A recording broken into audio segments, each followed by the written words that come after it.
அஸ்ஸலாம் அலைக்கும் ரஹமத்துல்லாஹி பரகாத்தஹு. குர்பானியின் பின்னணியை பற்றி பார்க்கலாம். இப்ராஹிம் அலைஹிஸ்ஸலாம் அவர்கள் இஸ்மாயில் அலைஹிஸ்ஸலாம் அவர்களை அல்லாஹ்வுக்காக பலியிட முன்வந்தபோது அதற்கு பதிலாக ஒரு ஆட்டை பலியிடுமாறு அல்லாஹ் வழிகாட்டினான். அந்த வழிமுறையை பின்பற்றுவதுதான் குர்பானியின் பின்னணியாகும்.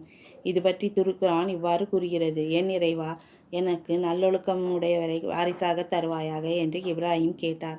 அவருக்கு சகிப்புத்தன்மை மிக்க ஒரு ஆண் குழந்தை பற்றி நற்செய்தி கூறினோம். அவருடன் உழைக்கும் நிலையை அவர் இஸ்மாயில் அடைந்தபோது, என் அருமை மகனே, நான் உன்னை அறுப்பது போல் கனவில் கண்டேன். நீ என்ன கருதுகிறாய் என்பதை சிந்தித்து கூறு என்று கேட்டார். என் தந்தையே, உங்களுக்கு கட்டளையிடப்பட்டதை செய்யுங்கள். அல்லாஹ் நாடினால் என்னை பொறுமையாளனாக காண்பீர்கள் என்று பதிலளித்தார்.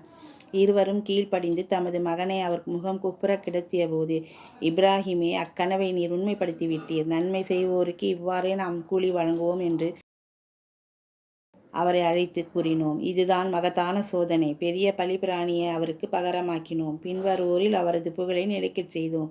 இப்ராஹிமின் மீது சலாம் உண்டாகும். நன்மை செய்வோருக்கு இவ்வாறே கூலி வழங்குவோம். அவர் நம்பிக்கை கொண்ட நமது அடியார்களில் ஒருவர். அல் குர்ஆன் 37-100வது வசனம்.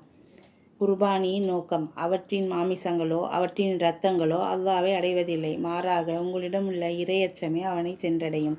அல்லாஹ் உங்களுக்கு நேர்வழி காட்டியதற்காக அவனை நீங்கள் பெருமைப்படுத்திட இவ்வாறே அதை அவன் உங்களுக்கு பயன்பட செய்தான். நன்மை செய்வோருக்கு நற்செய்தி கூறுவீராக. அல் குர்ஆன் 22-37வது வசனம். குர்பானியின் சிறப்பு: குர்பானி கொடுப்பது முஸ்லிம்களின் வழிமுறையாக அல்லாஹ்வால் ஆக்கப்பட்டுள்ளது.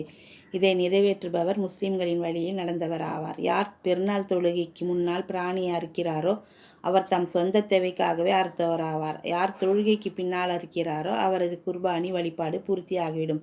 மேலும் அவர் முஸ்லிம்களின் வழிமுறையை பின்பற்றியவர் ஆவார் என்று நபி நாயகம் ஸல்லல்லாஹு அலைஹி வஸல்லம் அவர்கள் கூறினார்கள். அறிவிப்பவர் அனஸ் பின் மாலிக் ரலியல்லாஹு அன்ஹு. நூல் புகாரி 5546. ஜஸாக்கல்லாஹ் ஹைர்.